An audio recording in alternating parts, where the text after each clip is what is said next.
Hi everyone. So let's start with the third part of the development of the placenta.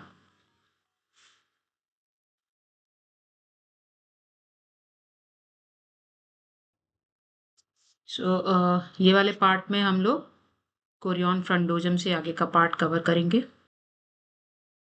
तो next is formation of trabeculae and intervillous space. Structure of placenta से आप सबको याद होगा कि placenta में lobules बनते हैं, फिर उसमें blood vessels develop circulation establish होता है. तो अभी वो कैसे होता है भाई, अभी हम लोग इसमें इस वाले लेक्चर में पढ़ेंगे. तो क्या होता है कि जो सेल्स ऑफ द ट्रोफोब्लास्ट है, अभी हम लोग ने पढ़ लिया ट्रोफोब्लास्ट. जो ट्रोफोब्लास्ट क्या होता है पढ़ चुके हैं. तो cells of the trophoblast that is made up of single layer of cells. तो वो क्या करती है, प्रोलिफरेट करेंगी. They will move on the surface, then they will lose their cell membranes. उसके बाद क्या होगा, अब अगर उनकी सेल मेम्ब्रेन्स खत्म हो जाएगी तो सारे के सारे न्यूक्लियस जो होते हैं वो साइटोप्लाज्म सबका, सारे सेल्स का एक साथ हो जाएगा और उसमें सारे के सारे न्यूक्लियाई आ जाएंगे. ये हम पहले भी एक बार देख चुके हैं जब हम साइटोट्रोफोब्लास्ट और सिंसिशियोट्रोफोब्लास्ट पढ़ रहे थे. बट वो एक ही जगह पे, एक ही प्लेस पे जो साइटोट्रोफोब्लास्ट थी, वो जहाँ पे ट्रोफोब्लास्ट डेसिडुआ को कांटेक्ट कर रहा था सिर्फ वहां पे हो रहा था. बट अब क्या होगा, अब ये ट्रोफोब्लास्ट के चारों तरफ, साइटोट्रोफोब्लास्ट के चारों तरफ होगा. नेक्स्ट स्लाइड में हम लोग, तो इसके पहले हम लोग ने डिसाइड किया था कि जो एम्ब्रियो होता है, embryo is like a ball. तो वो ये बॉल की तरह एक इसके चारों तरफ सबसे बाहर वाली जो लेयर है वो ट्रोफोब्लास्ट जो है वो साइटोट्रोफोब्लास्ट है, ये वाली लेयर. तो अब ये क्या करेगा, ये साइटोट्रोफोब्लास्ट की सेल्स प्रोलिफरेट करेंगे, डिवाइड करेंगे और सेल्स बाहर पुश होती रहेंगी. और ये वाली सिंगल लेयर ऐसे ही रहेगी और ये प्रोलिफरेट करती रहेगी करती रहेगी. तो ये जो सेल्स बाहर पुश हो जाएंगी उनकी सेल मेम्ब्रेन्स डिजॉल्व हो जाएगी और ये एक मास ऑफ साइटोप्लाज्म न्यूक्लियस के साथ में रह जाएगा. तो this is known as syncytiotrophoblast. तो अब सिंसिशियोट्रोफोब्लास्ट चारों तरफ से साइटोट्रोफोब्लास्ट को कवर कर लेगा. तो अगर हम सामने से देखेंगे तो कुछ ऐसा दिखेगा. सो ये वाली सीट ऑफ जो सीट है या लेयर ऑफ द ट्रोफोब्लास्ट है बाहर वाली, this is known as syncytiotrophoblast. तो बाहर की तरफ सुपरफिशियल लेयर सिंसिशियोट्रोफोब्लास्ट हो गई और अंदर की तरफ डीपर लेयर वो साइटोट्रोफोब्लास्ट हो गई. अब साइटोट्रोफोब्लास्ट सिंसिशियोट्रोफोब्लास्ट जो होता है वो, इसके पहले भी हम लोग सिंसिशियोट्रोफोब्लास्ट का नेचर क्या है कि ये प्रोटियोलिटिक एंजाइम सिक्रेट करता है और डेसिडुआ को और इरोड करता रहता है, मतलब डिस्ट्रॉय करता रहता है. तो syncytiotrophoblast grows rapidly and erodes the decidua बेसालिस and becomes thick. तो इससे क्या होगा, फिर उसके बाद क्या होगा, इस साइटोट्रोफोब्लास्ट में चारों तरफ स्मॉल स्मॉल खाली स्पेसेस फिर से डेवलप हो जाएंगे. तो the small cavities will appear in the thickened syncytiotrophoblasts which are known as lacunae. तो lacunae, coelom, all these are for, ये सारे वर्ड्स जो होते हैं वो स्पेसेस के लिए इस्तेमाल किए जाते हैं. These lacunae lie radially around the developing embryo. That is, जो अब blastocyst, gastrula, what ever you से, तो ये इसके चारों तरफ रेडियली अरेंज रहते हैं. रेडियली का क्या मतलब होता है, जैसे सूरज की रेज, इसके पहले हम लोग विलाई में भी ये चीज पढ़ चुके हैं. रेडियली का मतलब जैसे सूरज सन से रेज निकलती हैं, वैसे ही चारों तरफ ये लैकुनी अपियर करती हैं. सीधे शब्दों में और भी आसानी से क्या समझ लीजिए कि सपोज आपके पास एक मिट्टी की बॉल है, उसके चारों तरफ आप माचिस की तीलियां लगा दें, तो वो जो अरेंज पूरी की पूरी सरफेस पे, तो वो जो अरेंजमेंट है उसको हम बोलते हैं रेडियल अरेंजमेंट. तो ये लैकुनी उसी तरीके से माचिस की तीली की तरह पूरे के पूरे सिंसिशियोट्रोफोब्लास्ट में डेवलपिंग फीटस के चारों तरफ अपियर करेंगी. तो क्या होगा कि एक छोटा एक सिंसिशियोट्रोफोब्लास्ट का जो जो सिंसिशियोट्रोफोब्लास्ट का जो पार्ट है वो चारों तरफ लैकुनी से सराउंड हो जाएगा. ऐसे मानिए कि एक सपोज एक सेंटर में कोई पाइप सा है और उसके चारों तरफ हम लोगों ने छोटे छोटे छोटे स्मॉल स्मॉल पाइप चारों तरफ लगा दिए। तो इस तरीके से लैकुनी ये जो सिंसिसियो ट्रोफोब्लास्ट का जो पार्ट है उसके चारों तरफ अरेंज हो जाते हैं। So the lacunae are separated from each other by the portion of syncytial trophoblast. तो ये जो सिंसिसियो ट्रोफोब्लास्ट का जो पोर्शन है जिसके चारों तरफ लैकुनी अरेंज्ड हैं, इनको हम लोग बोलते हैं ट्रेबिकुली, और यही आगे चल के विलाई का फॉर्मेशन करने वाले हैं। प्लेसेंटा में विलाई होते हैं, तो इसीलिए इस ट्रेबिकुली को हम लोग विलस प्रिमोर्डिया या प्रिमोर्डियल विलाई भी कहते हैं। ठीक है,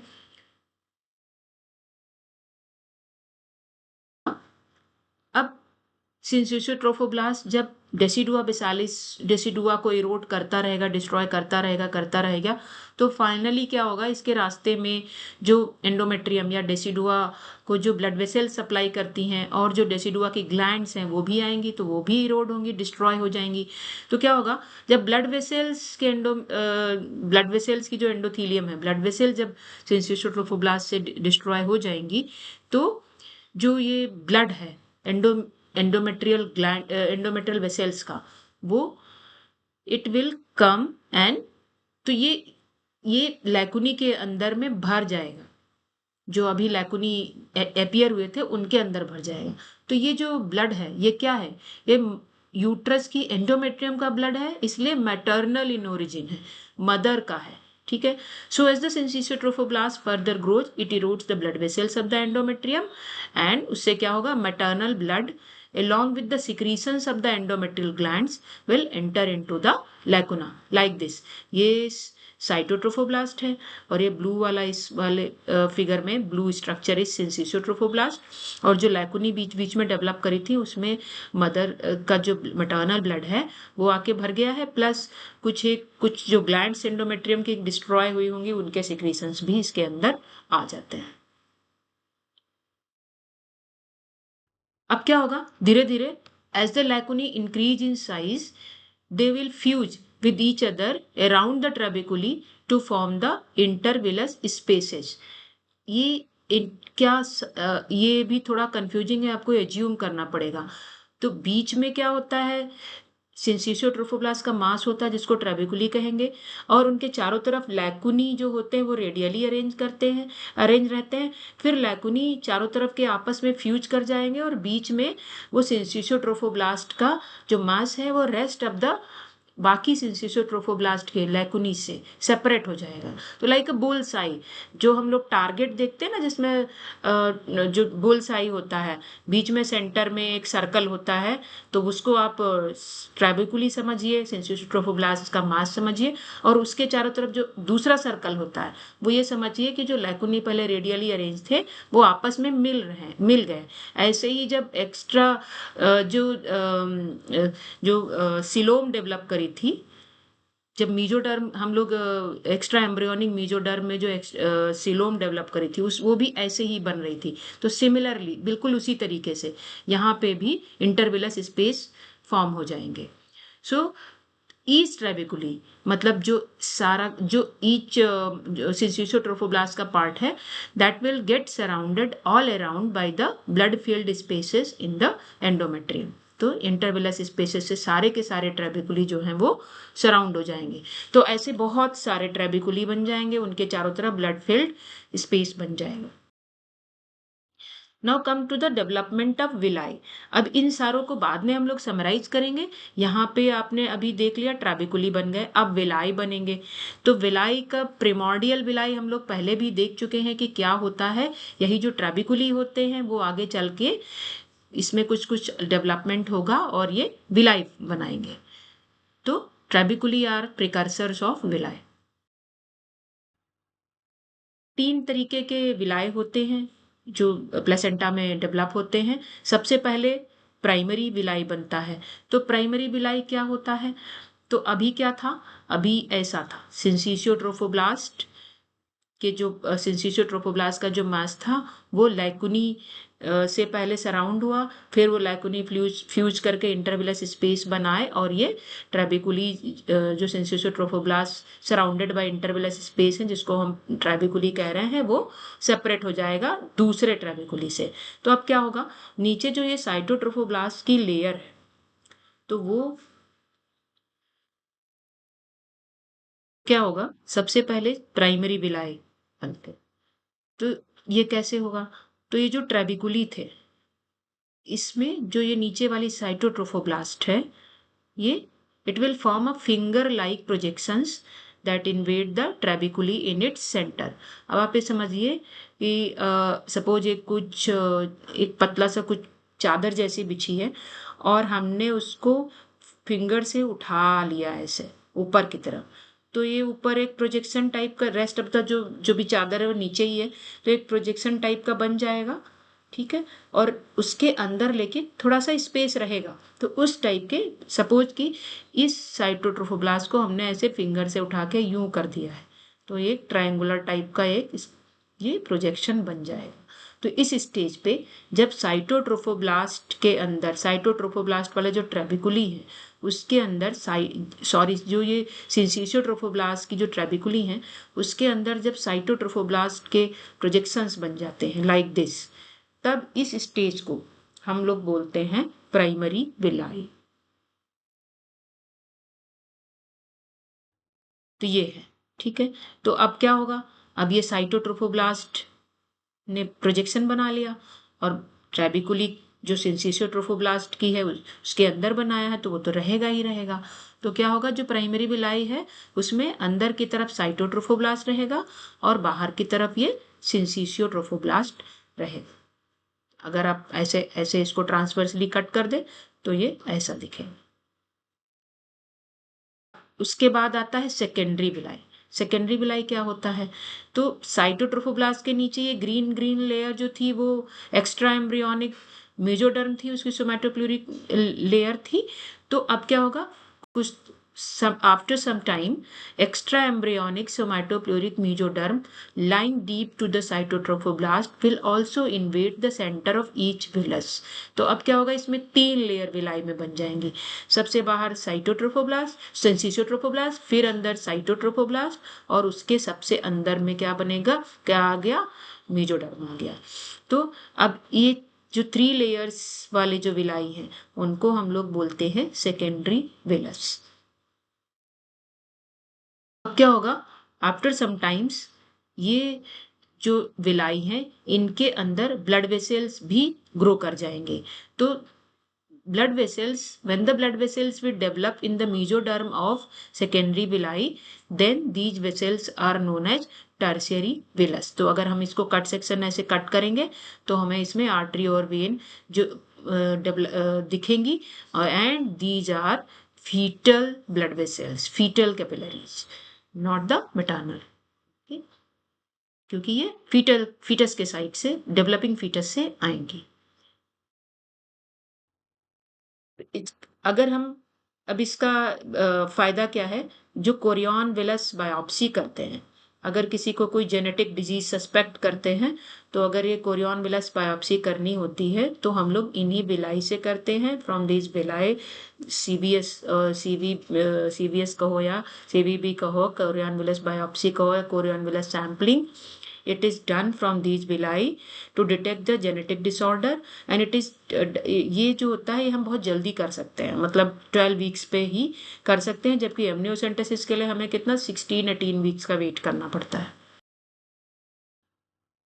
अब इसके बाद एक एंकरिंग विलाय होता है। एंकरिंग विलाय ये प्राइमरी सेकेंडरी टर्सरी से अलग है, ये विलाय में इंक्लूडेड नहीं है, but anchoring विलाय is a type जिसको कि हमें जानना है। तो क्या होता है, अभी जो टर्सरी विलाई थे वो आपने देखा कि वो ऊपर सेंसेशियोट्रोफोब्लास्ट की जो कवरिंग है वो थोड़ी सी वो रह जाती है। तो अब सारे के सारे ये जो एंकरिंग, ये जो टर्सरी विलाई हैं वो प्रोजेक्शंस की तरह निकले हैं, तो ये भी ऐसे suppose ball, developing foetus is a ball, उससे रेडियली निकलेंगे सनरेज की तरह। तो इनकी जो टिप है, ऊपर वाली जो टिप है सारे विलाई की, तो वो क्या करेगी, वो प्रोलिफरेट करेगी और अपने अगल बगल वाले जो विलाई हैं उनकी भी टिप प्रोलिफरेट कर रही है। तो साइटोट्रोफोब्लास्ट सारे के सारे जो विलाई हैं उनकी ग्रो करके आपस में फ्यूज कर जाएगी। So the cells of the cytotrophoblast in the apical region, ठीक, तो ये साइटोट्रोफोब्लास्ट का विलाई है। तो ये एपेक्स पे, ये एपाइकल रीजन में जो एपेक्स है, ये इसका एपेक्स, ये इसका एपेक्स, ये इसका एपेक्स, ये यहाँ से ये इधर प्रोलिफरेट करेगी, इधर भी प्रोलिफरेट करेगी, ऐसे ही सिमिलरली इधर भी प्रोलिफरेट करेगी, इधर भी राइट लेफ्ट दोनों तरफ प्रोलिफरेट करेगी।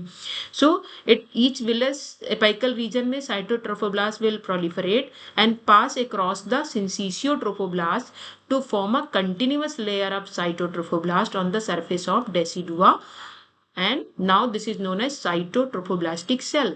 तो क्या था कि ये सबसे अंदर मेजोडर्म, उसके ऊपर साइटोट्रोफोब्लास्ट, फिर ये साइटोट्रोफोब्लास्ट ने विलाई बनाया, बीच बीच में ट्रैबिकुली सिंसिशियोट्रोफोब्लास्ट की है। तो अभी तक क्या था कि ये सिर्फ यहीं पे था, ये कवर नहीं।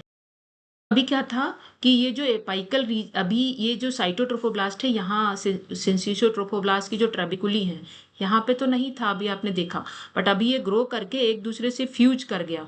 तो सपोज अब क्या हो गया कि एक जो बॉल थी उसके ऊपर रेडियल विलाई थे, उनके एपेक्स से एक साइटोट्रोफोब्लास्ट ने ग्रो करना शुरू किया, आपस में फ्यूज करके एक अलग सी लेयर बना दी, उस बॉल के ऊपर एक अलग लेयर चढ़ गई, like a cell, like a खोल, जो खोल होता है एक बॉल के ऊपर एक आपने नई लेयर चढ़ा दी चारों तरफ से, तो इसीलिए खोल की तरह चढ़ गई है, इसलिए इसको बोलते हैं साइटोट्रोफोब्लास्टिक सेल। तो ये जो सिंसिशियोट्रोफोब्लास्ट है अब ये सेपरेट हो जाएगी, एक पतली सी सिंसिशियोट्रोफोब्लास्ट की लेयर बची रह जाएगी ऊपर, और डेसिडुआ से rest of the syncytiotrophoblast will become separate. तो धीरे धीरे करके ये जो छोटी सी पतली सी लेयर सिंसिशियोट्रोफोब्लास्ट की डेसिडुआ और साइटोट्रोफोब्लास्टिक सेल के बीच में रह गई है, यह डिजेनरेट कर जाएगी, जिसको कि हम लोग बाद में नेटाबुक्स लेयर कहते हैं, और ये बहुत ही इंपॉर्टेंट है। So now the syncytiotrophoblast is completely cut off from the decidua basalis। ये decidua basalis है, ये syncytiotrophoblast वाले ट्रेबिकुली हैं, तो अब ये शेल की वजह से ये decidua basalis से सेपरेट हो गया है। And also this cytotropoblastic cell fixes all the villi to the decidua। अब इसका और क्या काम है इस साइटोट्रोफोब्लास्टिक सेल का, वैसे ये एपेक्स रीजन में यहाँ पे जब ये सेल नहीं था तो ये फ्री थे, तो हिल सकते थे, तो क्या है इधर तो फीटस डेवलप अंदर के साइड में कर रहा है, तो फीटस को नुकसान पहुंच सकता था मूवमेंट से। अब इसने क्या किया, डेसिडुआ बेसालिस के ऊपर सबको फिक्स कर दिया, एंकर कर दिया, खूंटे की तरह समझ लीजिए, एंकर्स में एंकरिंग में की एंकर कर देना मतलब खूंटे की तरह गाड़ देना समझ लीजिए। तो ये ऐसे नीचे डेसिडुआ बेसालिस एंडोमेट्रियम के अंदर फिक्स हो गए। तो इसीलिए हम लोग अब इन विलाई को जब ये साइटोट्रोफोब्लास्टिक सेल डेवलप कर जाता है तब हम बोलते हैं anchoring villi. And these are attached at one end with the chorion while at the other end with the decidua basalis। तो ये इधर के साइड में मैटरनल साइड में डेसिडुआ बेसालिस है और अपोजिट साइड में कोरियन है। कोरियन क्या है वो हम लोग पहले ही बात कर चुके हैं कि ये क्या होता है, सोमैटोप्लूरिक एक्स्ट्राएम्ब्रियोनिक मेसोडर्म एंड साइटोट्रोफोब्लास्ट। तो अब क्या होगा, अब ईच एंकरिंग विलाई, इसके पहले जो सिंपल सा दिखाया गया था इसमें एक जैसे पेड़ की शाखाएं होती हैं उस तरीके से इसमें ब्रांचिंग शुरू हो जाएगी। तो सबसे नीचे जैसे पेड़ का तना होता है तो वैसे ही एंकरिंग विलाई का जो स्टेम होता है उसको हम लोग बोलते हैं ट्रंकस कोरियाई।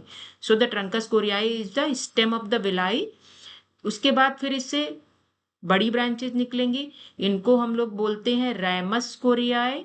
फिर उसके बाद इनसे छोटी छोटी ब्रांचेस निकलेंगी सिमिलरली लाइक अ ट्री, तो इनको हम बोलेंगे रैम्यूली कोरियाई। These are the fine branches. तो दीज रैम्यूली कोरियाई are attached to the cytotrophoblastic cells. तो ऊपर साइटोट्रोफोब्लास्टिक सेल होगा, उनको तो रैमुली कोरियाई जो होते हैं वो वहां पे साइटोट्रोफोब्लास्टिक सेल से अटैच हो जाते हैं। अब ये नेटाबुक्स लेयर की इम्पोर्टेंस क्या है? अभी हमने बोला था कि नेटाबुक्स लेयर इज वेरी इंपॉर्टेंट।